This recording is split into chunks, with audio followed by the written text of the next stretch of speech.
Vamos a hablar en este tema sobre el problema del bloqueo, que básicamente es un problema en el cual yo no puedo establecer un circuito telefónico porque me faltan en algún sitio recursos para, de verdad, reservar recursos en todo el camino, ¿vale? Entonces, este problema va a requerir que hablemos de los conmutadores y de los recursos de los conmutadores y de los enlaces. Entonces, en un conmutador voy a dibujar normalmente en esta clase, en el conmutador, las líneas de entrada por la izquierda y las líneas de salida por la derecha, ¿vale? Es decir, el flujo de datos llega por la izquierda para salir por uno de los canales de la derecha, ¿vale?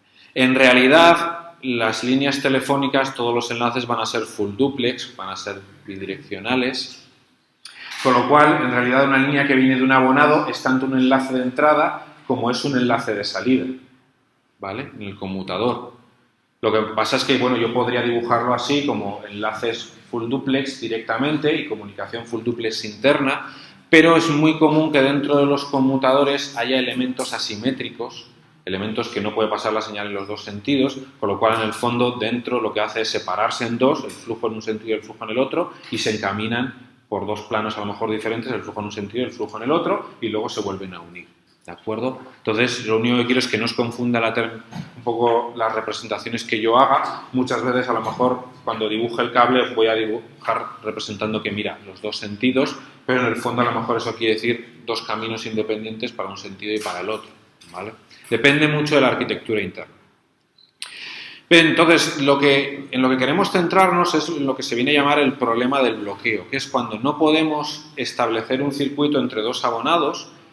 Pero claro, yo me voy a centrar solo en el caso en el cual los dos abonados están libres, ¿vale? Si tú intentas llamar por teléfono a alguien que ya está en ese momento hablando por teléfono, pues no es culpa de la red que no podamos hablar con él, ¿vale? Porque ya está hablando con otro. Vamos a centrarnos en los casos en los que yo no puedo establecer el circuito y es culpa de que la red no es capaz de establecer ese circuito, pero el abonado está disponible, ¿vale? Entonces, vamos a hablar de dos situaciones de bloqueo mirando un único conmutador y esto se podrá extender a todo el camino entre dos abonados. Uno es lo que llamamos bloqueo externo y otro lo que llamamos bloqueo interno.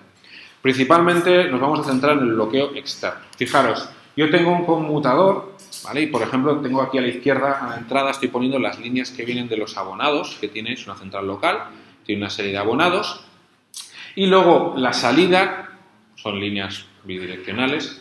La salida hacia abajo que estoy poniendo son los canales del enlace troncal que tiene esta central local con la central primaria, ¿vale? Para llamar a gente, por ejemplo, de otra población.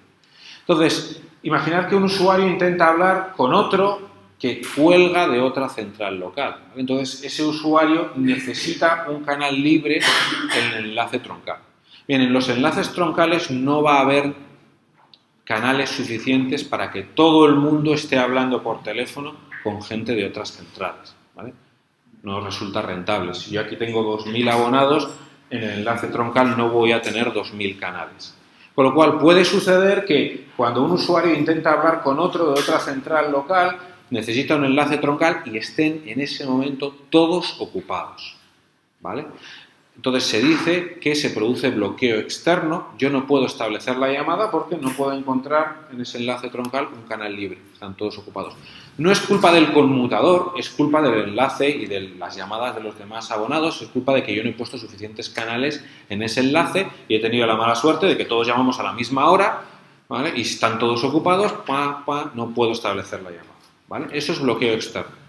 Bien, ¿y qué es bloqueo interno? Bloqueo interno se da cuando yo quiero atravesar un conmutador de un enlace de entrada a uno de salida, hay enlace de salida libre, fijaros que yo he marcado que hay enlaces de salida libres a la derecha, ¿vale? Para que yo establezca la conmutación, pero yo no puedo porque internamente la estructura interna del conmutador no me lo permite, porque la arquitectura interna del conmutador y seguramente por culpa de las llamadas que ya están establecidas internamente en el conmutador, no me permite establecer ese circuito y yo no puedo establecer esa llamada, ¿vale? Eso es culpa de la arquitectura interna del conmutador, es lo que llamamos bloqueo interno, ¿vale? Ya intentaré poner un ejemplo para que veáis cómo se puede dar el bloqueo interno. Entonces, en general, la red telefónica es una red con bloqueo, porque las llamadas son muy cortas. En general, las llamadas solían ser en torno a unos pocos minutos de duración en media, ¿vale? Entonces, para llamadas muy cortas con una gran cantidad de abonados que la mayor parte del tiempo no están llamando por teléfono, ¿vale?, no merece la pena instalar un montón de enlaces y capacidades de conmutación ingentes en las centrales cuando no se van a estar utilizando. Con lo cual se reduce lo más posible los recursos para economizar, pero eso quiere decir que siempre hay una pequeña probabilidad de bloqueo, o casi siempre, ¿vale? La red de conmutación de circuitos telefónica tiene posibilidad de bloqueo y todos lo hemos notado, pues el 31 de diciembre o el Día de la Madre, cuando todo el mundo se pone a llamar y no hay forma de establecer una llamada. O en el descanso del partido de fútbol, ¿vale? Las redes de conmutación sin bloqueo son más comunes en las redes de conmutación de paquetes, ¿vale? En los conmutadores Ethernet, por ejemplo, en conmutadores de paquetes es más común matrices internas de conmutación sin bloqueo. Pero son escenarios diferentes, porque en las redes de conmutación de paquetes, fijaros que hay otra cosa además que yo puedo hacer, que es que también puedo hacer buffering, puedo acumular paquetes en memoria, ¿vale? Pero bueno, ahí es más común este escenario en el cual yo sí tengo matrices internas sin bloqueo, pero claro, a un conmutador Ethernet, ¿cuántos habéis visto con 10.000 líneas? ¿Vale? Pero centrales telefónicas con 10.000 líneas, pues entender que en una población son muy comunes.